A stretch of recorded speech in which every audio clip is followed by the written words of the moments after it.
Hello दोस्तों, कैसे हैं आप सभी। मैं उम्मीद करता हूं आप सभी बहुत अच्छे होंगे।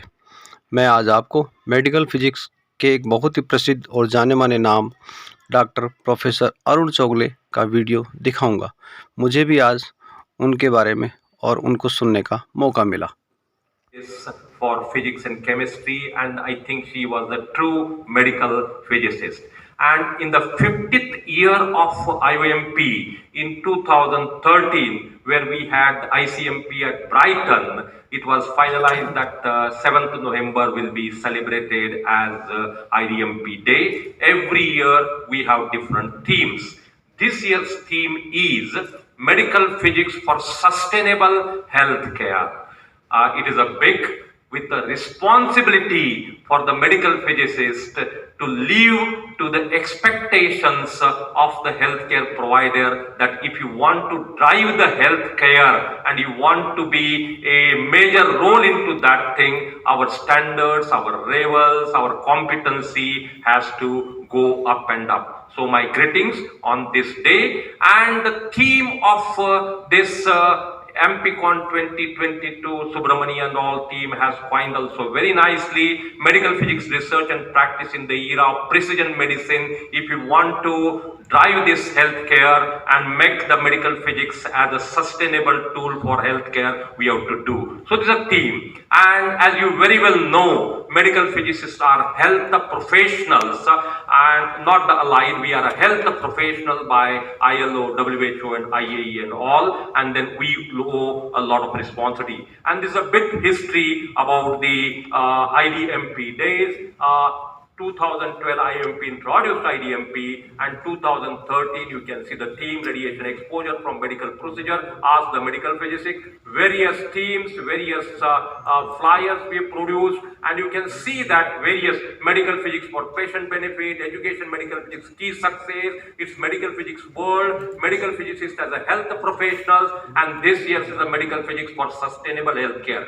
The need of IDMP was that it was like in a movie, the actor is, he's on the forefront singing, but the background, a lot of people were there singers and they were not known. The medical physicist role is like that. They are playing in background, a lot of work they are contributing, but people not leave aside the general public, even our own healthcare, other professionals are not knowing what these medical physicists are. And that is the way we thought. And we owe that all our institutions, associations, chapters should celebrate this IDMP day to showcase the contribution of medical physicists to the healthcare then only. Otherwise, it is said that the peacock dances in a jungle, who is going to see you? Isn't it? Jungle mein mor nacha kisne dekha? You have to be on the forefront, so you have to celebrate, you have to show that what your contribution is there. Marie Curie was born on 7th November 1867,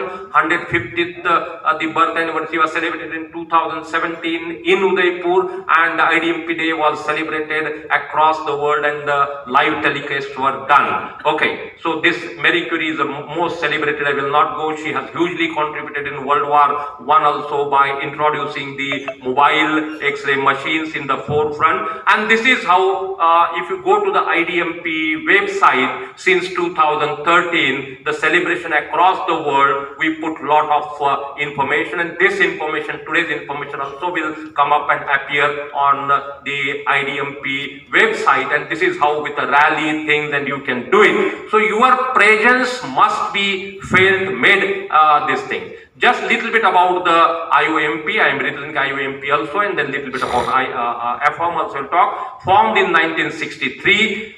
Inaugural members were only 4, but now we have 88 members and 2 associate members. Just last year, this year only, Jamaica is the new member which we have added, and we represent about 35,000 medical physicists. And as Dr. Krishnan was saying, both biomedical engineering and physicist, 1,50,000, almost more than 1 lakh are biomedical engineering. Unfortunately, in India, biomedical engineering is very weak, and because of that, we are not getting the world congresses when it goes for voting. And this is a bit idea about the IOMP. We have 6 regional organizations. One is Asia Oceania Federation, CIFOM, MEPOM, FAMPO, that is Africa, ALFIN in Latin America, then IFOM, the European, and this is what the number.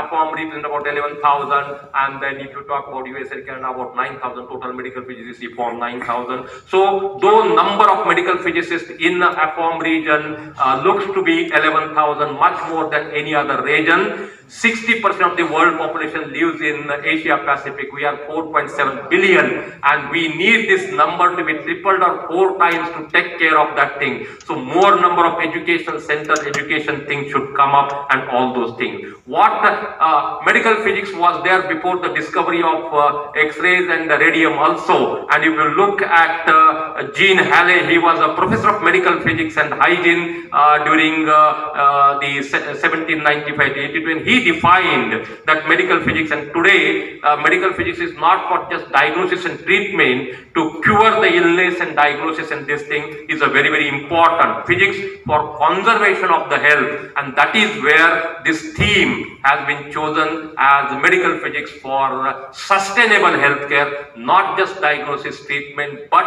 also for prevention also things. The physics can be applied, the basic sciences can be applied. Medical physicists work in different areas, and we were talking about the MRI medical physics. Yes, there are needed MRI medical physicists also, not just radiotherapy or diagnosis or nuclear medicine, in all other areas medical physicists. What essentially India is happening is a radiological physics, and they are 95+% are in radiotherapy, but there also huge scope into interventional imaging and radiology. Medical physics field is very, very vastly growing, and it is an explosion of technologies has been taken place, and we need very competent, clinically qualified medical physicists for radiation oncology, diagnostic imaging, the nuclear medicine, and other sciences also. So medical physics for sustainable healthcare, if we want to make success this theme, so providing high quality healthcare services require at least 3 important pillars, and that is advanced technology in the field of healthcare which is coming on. We have to acquaint to that, learn to that, add on this thing. Qualified personnel with adequate education and training in healthcare and technology is a very, very important. And we are health professionals,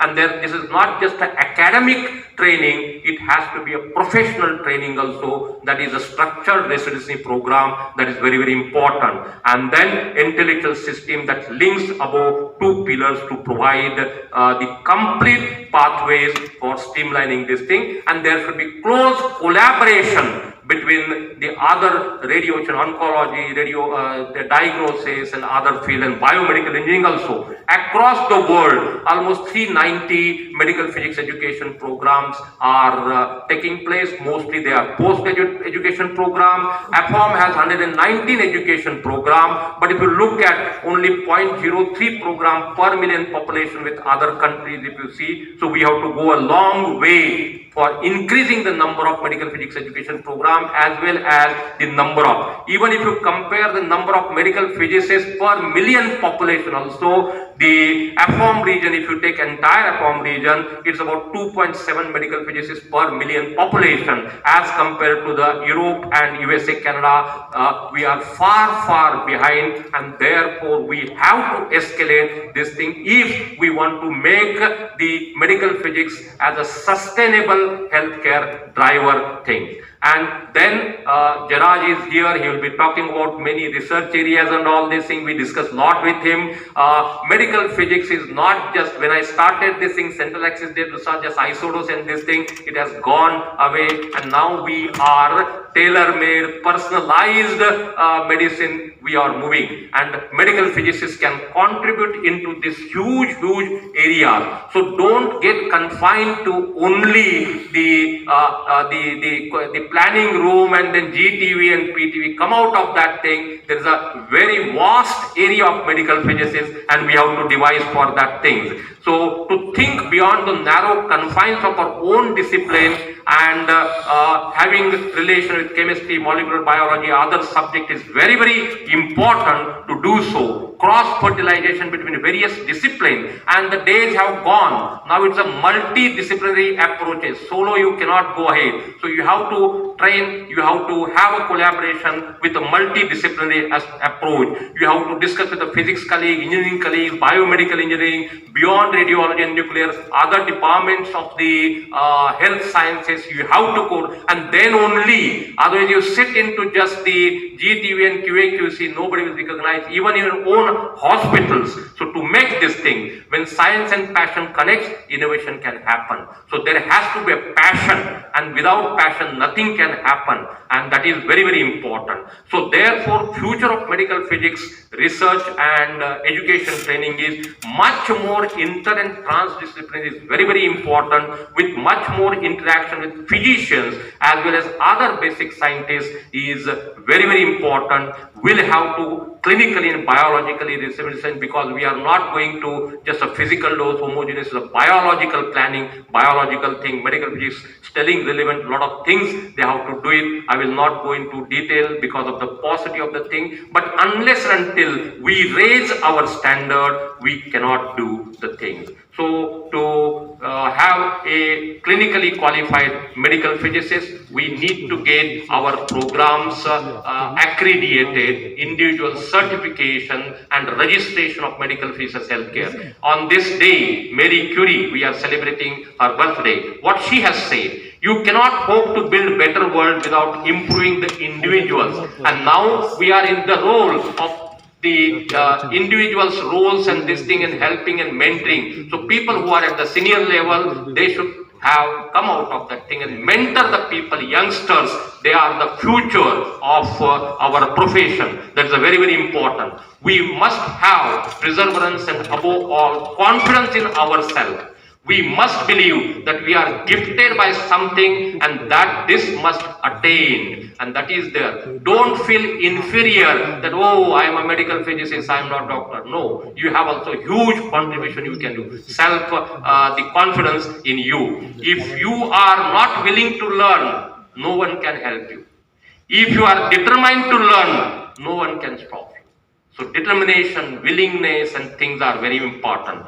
Medical physicists as a health professional, through solidarity, continued efforts, collaborations, we will achieve our goals. I am very, very optimistic about this thing. And as a AFOM president, I invite you to 2022 Asia Oceania Congress of Medical Physics at Taipei. It is a hybrid mode. You can join. Unless until you interact, you widen your horizon, you are not going to be recognized in this thing. With this thing, I once again, on behalf of the IOMP, on behalf of the AFOM and on behalf, I wish you very happy IDMP 2022.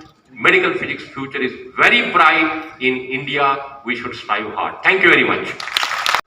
Thank you for watching me. मेरे video को like करें, share करें, subscribe करें। जय हिंद, जय भारत, जय Rajasthan. Thank you very much.